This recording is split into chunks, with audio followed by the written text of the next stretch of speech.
Hi everyone, my name is Tapiwa and thanks so much for tuning in. Today we'll be focusing on the IELTS speaking test part 2. And without wasting much time, let's move on straight ahead. This part of the IELTS test is only 3 to 4 minutes long. And usually what happens is that the examiner gives you a question card with a topic to cover.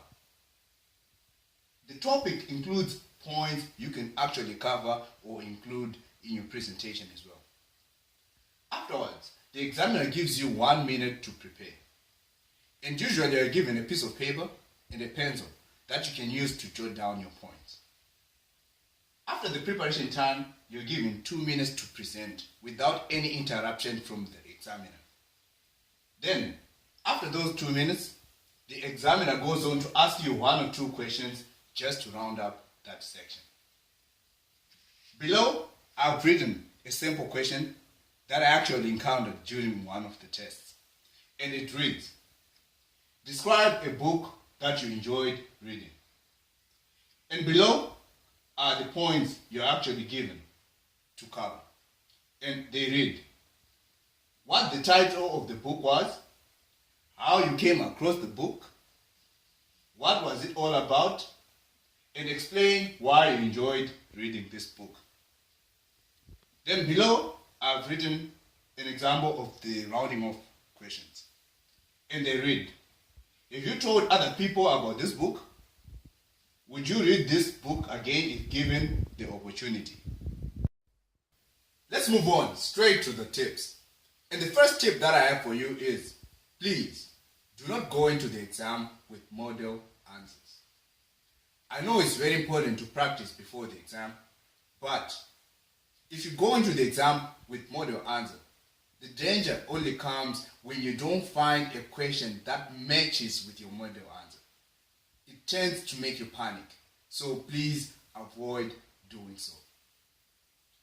The next tip that I have for you is use the given time to take notes. What I simply mean here is try to maximize the 1 minute that you're given to take as many points as you can. The next one is be relaxed or be composed. It helps with your imagination because when you panic, it tends to mess with your imagination and it makes you panic and therefore you tend not to do well during the exam. So please be composed, be relaxed. Then, to move on to the next one is use your experiences or even lie.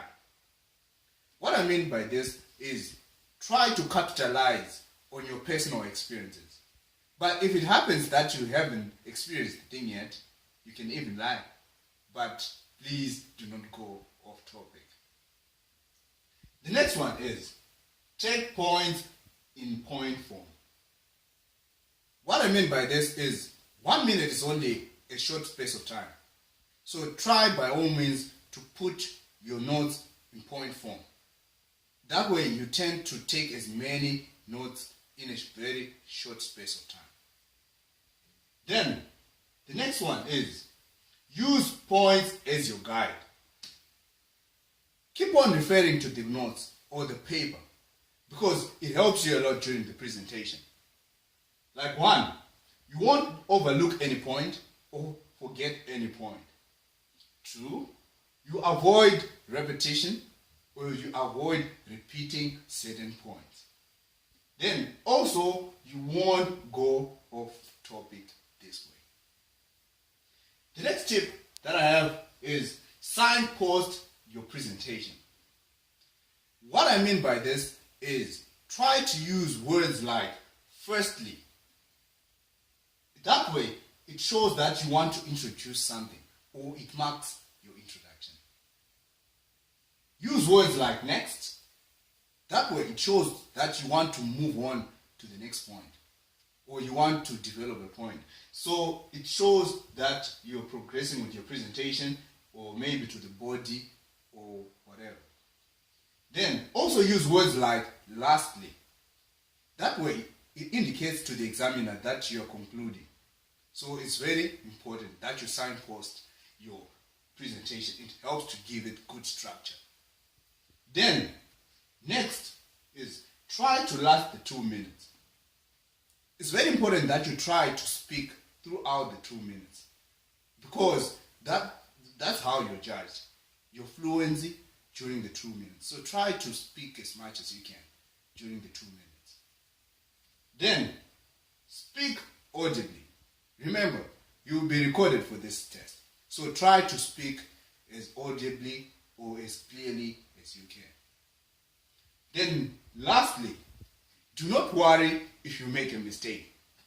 Let it slide. Just make sure you correct yourself and you move on. Unfortunately, guys, that's all we have for you for today. But I hope you find the points useful. And I also hope you join us for the next presentation, which will be IELTS Speaking Part 3. Thank you.